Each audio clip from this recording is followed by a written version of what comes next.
The Blue Hole of Dahab is a circular sinkhole 130 meters deep in the Red Sea, 8 kilometers north of Dahab, Egypt. From the surface, visibility is clear enough to see the opening 20 meters down. The hole has two names: its position on official dive charts, and its count in dive community records, between 130 and 200 deaths since the 1980s, depending on the source. Egyptian authorities do not publish a unified total. The depth at the bottom has never been confirmed by a diver who returned to report it. That is the first of 6 locations on this list.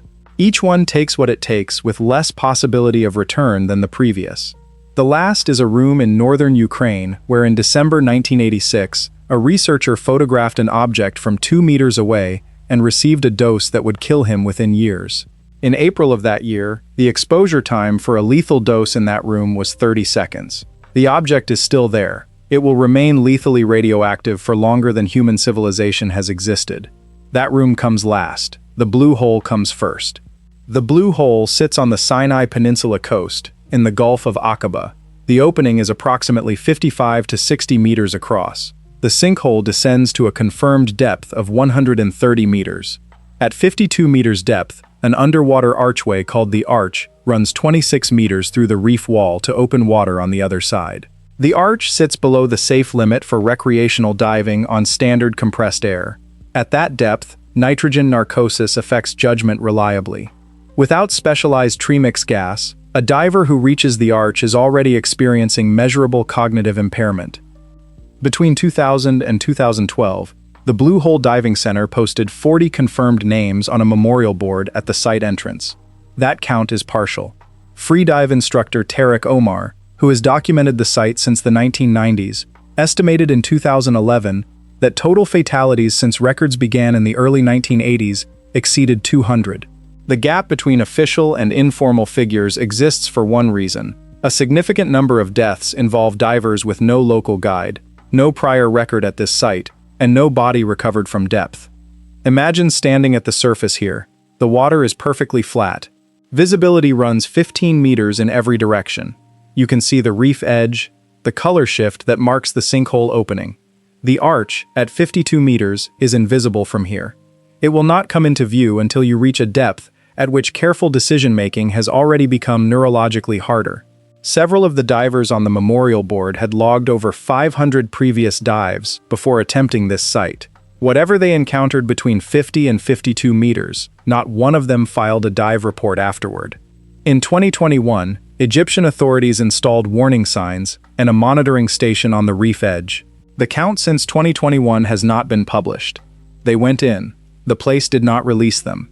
Nutty Putty Cave runs 450 meters of mapped passage beneath a flat agricultural field in Utah County, central Utah. The entrance is a ground-level opening. Most interior passages are too narrow to stand.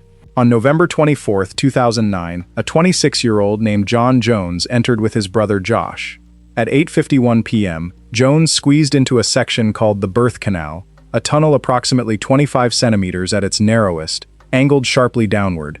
He believed he was following a passage toward a larger chamber. He was not. He had entered an unmapped extension heading downward at 70 degrees. When he tried to reverse, his body, 1.8 meters tall, approximately 80 kilograms, could not generate the mechanical leverage to push backward up the tapered shaft. Head down, 30 meters underground.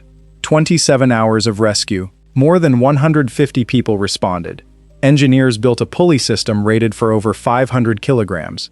At one point, they moved him approximately 15 centimeters.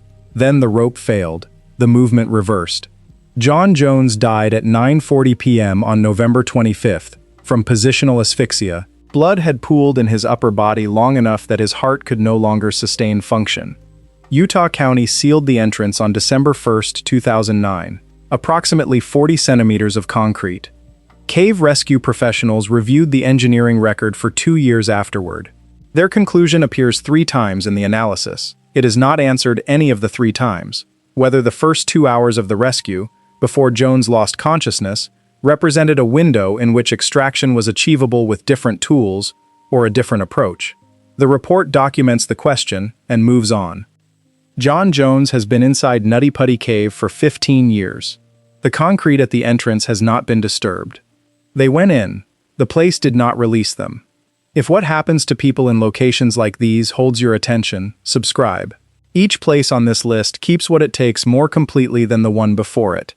Aokigahara Forest grows over volcanic basalt at the northwestern base of Mount Fuji, 100 kilometers southwest of Tokyo. It covers 35 square kilometers, an area large enough that a person walking at ordinary pace would take 3 full days to cross it from one edge to the opposite. In October 2004, a single annual sweep found over 100 bodies. The Japanese government stopped publishing annual counts in 2010, not because the numbers improved, because publication was functioning as an advertisement. The volcanic basalt floor contains iron ore. In certain sections, compass needles rotate rather than point. GPS signals weaken under the canopy. A hiker who moves 40 meters off the marked trail and turns around finds that visual reference points have disappeared. The trees grow closely enough that nothing more than 50 meters away is visible. Traffic sound from the highway 300 meters outside the tree line does not carry through. The forest floor is irregular and porous, broken by decades of root growth over hardened lava. Criminologist Masami Hayashi studied the forest from 1971 to 1998. He documented cases in which people entered alone and were found months later within 40 meters of the main trail. Several cases produced no finding at all. Ground search teams have walked directly over bodies that lay concealed by root structure and low vegetation. Aerial search is rendered ineffective by the complete canopy closure. The forest's association with disappearance predates modern statistics. Literature from the Heian period, approximately 900 CE, describes this region in terms of abandonment. A 1960 novel by Seicho Matsumoto set a double suicide here. The forest's reputation as a destination accelerated after publication and has not slowed since. Rangers who have worked this site for decades describe the number of people who enter and are never found as significantly higher than the recovered body count suggests. In 2010, cameras were installed at the entry points. Some people appeared on entry footage without corresponding exit footage. The official explanation is that they departed through unmapped routes. No unmapped exit route has been documented in the areas in question. They went in. The place did not release them. At 2:10 p.m. on December 5, 1945, 5 TBM Avenger torpedo bombers lifted from Naval Air Station Fort Lauderdale, Florida. 14 men. Training Flight 19, a navigation exercise east into the Atlantic, then north, then back to base. Clear weather at departure. Flight leader, Lieutenant Charles Taylor. 2,509 flight hours logged. At 3:45 p.m., Fort Lauderdale received a transmission. Taylor reported both compasses were malfunctioning. He believed the flight had passed over the Florida Keys and was now somewhere over the Gulf of Mexico. He was not. Flight 19 was over the Bahamas, northeast of Fort Lauderdale. The course Taylor believed would bring them home was directing 5 aircraft toward open Atlantic. The radio traffic over the next 90 minutes is documented. East, then northeast, then east again. The weather deteriorated. At 5:15 p.m., another base caught a partial transmission. Taylor would fly north until reaching land or running out of fuel. At 7:04 p.m., the last fragment of his voice was recorded. The content was unintelligible. At 7:27 p.m., a Martin Mariner flying boat departed Naval Air Station Banana River with 13 crew to search the area. The Mariner transmitted once, at 7:27 p.m., confirming course to the search area. It was never heard from again. No wreckage, no oil slick, no debris, nothing. The Navy investigation listed Flight 19 as cause unknown. A subsequent review attributed the loss to Taylor's navigational confusion. The Mariner was listed separately. Cause of loss, undetermined. One camp of researchers holds that Taylor's compass malfunction caused a navigational error that sent 5 aircraft east until fuel exhaustion over deep Atlantic. The other camp points to the Mariner, a seaworthy aircraft with an experienced crew, which departed in a documented direction toward a known search area and produced not a single recoverable object, and argues that 2 independent complete disappearances, affecting 27 men and 6 aircraft in the same zone within 3 hours, exceeds any reasonable probability of coincidental navigation failure. Write in the comments which version of events you find more persuasive. 19 aircraft searched that night. The Atlantic between Florida and the Bahamas averages 50 to 75 meters in depth, shallow enough for sonar to detect wreckage of this scale. Searches in 1991, 2014, and 2020 recovered nothing attributable to either flight. 27 men, 6 aircraft, no trace. This is the same pattern that runs through every location on this list. It is not that these places are inaccessible, it is that what they take completely. The basement in Ukraine operates on the same principle. The dose rate in April 1986 was lethal in 30 seconds. Today it is slower, but it is still there, and it will be there for longer than humans have been building anything. They went in. The place did not release them. The Karakum Desert of central Turkmenistan covers 350,000 square kilometers of sand and clay. In 1971, Soviet geologists drilling for natural gas 260 kilometers north of the capital Ashgabat struck a large underground gas pocket. The drilling platform collapsed into the void beneath it. Equipment fell in, several workers fell in. The cavity remaining was roughly 69 meters wide and 30 meters deep. The decision was made to burn the methane at the surface rather than allow it to accumulate. The engineers who lit the fire estimated the gas pocket would exhaust in weeks. The fire has not stopped in 53 years. Without protective gear rated for 1400 degrees Celsius, without structural supports stable enough to anchor equipment near the rim, without any mechanical system that could reach the crater floor without immediate destruction. Those were the conditions for recovery in 1971. They remain the conditions today. In 2013, geologist John Peet lowered temperature probes on cables into the crater for a National Geographic assessment. The probes recorded temperatures above 1400 degrees Celsius at the floor. At that temperature, steel softens within minutes. The workers who fell in during the 1971 collapse were chemically converted by the fire in the weeks that followed. What specific compounds a human body becomes at 1400 degrees over 53 years is not a question science has formally addressed for this context, because no instrument has been inside the crater since the fire was lit. In 2010, Turkmenistan's president ordered the crater sealed. Engineers who assessed the proposal reported that the structural geology around the rim made any closure attempt likely to trigger secondary collapses. The order is on record. The crater is still open. The fire is visible from 20 kilometers away at night. The workers inside have been there for 53 years. The distinction between their presence and their absence is, at this point, a matter of record keeping. They went in. The place did not release them. At 1:23 a.m., on April 26, 1986, Reactor 4 at the Chernobyl nuclear power plant exploded.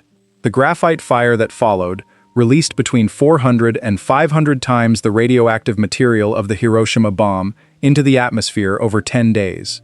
Workers sent into the reactor building in the days afterward received whole-body radiation doses ranging from 1 to more than 16 gray. The lethal threshold is approximately 4 to 5 gray.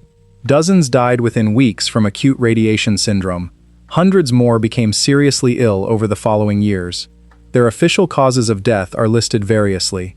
Inside the reactor, the uranium fuel rods, graphite moderator blocks, sand poured in to suppress the fire, and melted structural steel and concrete fused together at temperatures above 2000 degrees Celsius. This material flowed as a liquid through cracks in the reactor floor and collected in the basement levels below. It cooled over weeks into a solid, porous, dark gray formation unlike any documented material. Engineers named it corium. The specific formation in Lava Room 217, the sub-basement of Reactor 4, hardened at the base of a wall into a shape that suggested the lower leg of a large animal. They called it the elephant's foot. Imagine being Oleg Korolyov in December 1986. You are standing in a room that appears, to every sense you have, almost ordinary. The air is not noticeably different. There is no heat you can feel through your skin. There is no smell. The only indication of the dose rate is the instrument in your hand, which you have decided to disregard for 90 seconds. The formation in front of you glows faintly at its edges in the dark, not heat, but Cherenkov radiation, a soft cold blue. You raise the camera, you take the photograph. Korolyov died within 2 years of radiation-related illness.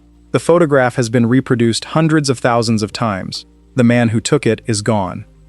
The elephant's foot emitted approximately 8,000 to 10,000 röntgens per hour in 1986. A lethal dose is 500 röntgens. At that rate, the exposure time was under 4 minutes. In April 1986, In the weeks immediately after the explosion, the rate was high enough that 30 seconds of proximity was sufficient. Today, the dose rate has decreased to several hundred roentgens per hour as the shorter-lived isotopes decay. A person standing 2 meters from the formation now would receive a lethal dose in approximately 1 to 2 hours, slower than in 1986, still faster than it takes to watch this video. The uranium fuel at the core of the elephant's foot carries a radioactive half-life of billions of years. No scientific body has stated a date by which the formation will reach background radiation levels within a human timescale. Remember the number from the opening: 30 seconds, in April 1986, under 4 minutes by December of that year. The fire in Turkmenistan will eventually exhaust. The forest at the base of Mount Fuji will eventually be cleared. The cave in Utah will be unsealed when everyone who made the decision is gone. But the object in Lava Room 217 will still be there when that happens. It will be there long after. They went in. The place did not release them. 6 locations. A sinkhole in the Red Sea that accepted 200 divers and gave back their names on a memorial board. A cave in Utah sealed permanently around the person inside it. A forest in Japan where the canopy absorbs searchers the way the basalt absorbs sound. An ocean that accepted 27 men and 6 aircraft and returned not one piece of either. A desert crater that has been burning for 53 years, with its original contents still at the bottom. A basement room in Ukraine that those who photographed close range in 1986 did not survive to describe. What they share is not the unknown, it is scale mismatch. A human body operates within a specific range: temperature, pressure, atmosphere, radiation. These places operate at the edges of that range or outside it, not always dramatically. The Blue Hole is warm, clear water. Aokigahara is an ordinary forest at the base of a well-known mountain. The gap between what they appear to be and what they are is narrow enough that people enter. It is comprehensive enough that some do not exit. Oleg Korolyov walked into Lava Room 217 knowing the dose rate. He stood 2 meters from the elephant's foot for 90 seconds. What moved through his mind in that room, whether he felt anything particular, whether he thought about the photograph or the person who would develop it, or the instrument in his hand that he had decided to disregard, is not in any document that has survived him. Share this with someone who has ever stood in front of something and entered anyway,